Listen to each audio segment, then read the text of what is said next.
Ceviz ayın 16'sında sosyal uğrunda uzmanların günü, onlar koruyerler hem yardım ederler yaşayanlara. Nişanladı İş hem Sosyal Korumak Ministrosu Marcel Spetaru. Onun laflarına göre parlamentin davaların biri koruma aileleri küçük uşaklarla. Hepsi uşaklar 2 yaşından kabledikler biner binley. Bakmayarak ona hani sigortalı olsa değil mi ana babalar. Bu pasobe yazdırılı kanunda. Bu yardımı devletin 63.000 uşağı kabledecek.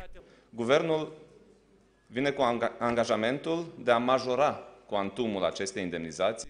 Devletin bücretinden bu yardımı kabul edecekler hepsi uşaklar. Angları ta yok 2 yaşında. Lazım nişanlama hani sigortalı insanlar ta hiçbir sırada kabul etmediler bücretten yardım. Değişilmeklerden sonra hükümet uşaklara dini pasobiyaları da kaldıracak. 740 leyden 1000 leye. Devletin bücretinde hesaba alındı bu değişilmekler. Hep öyle ikizler için de ödemekler yükselecekler. Bu pasobiya 350 leyden 500 leyeden kalkacak. Ama lazım olacak bulma 74.000 ley.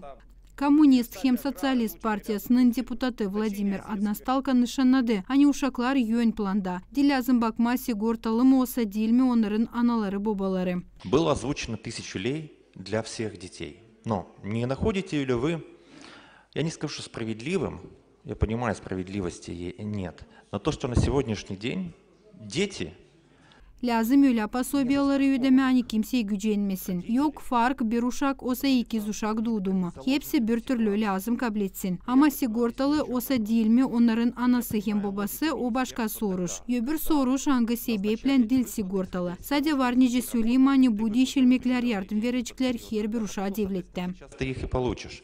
А те, кто не работал, соответственно, получают мало. Надо разбираться с родителями, почему так получилось, что родитель не работал. И сейчас ему государство должно. Но rебенок не должен быть заложником этой ситуации.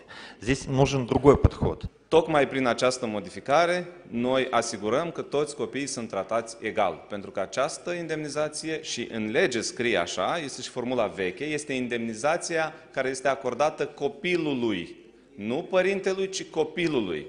Iar indemnizația asigurată înlocuiește un venit ratat pentru părintele care se află în concediu.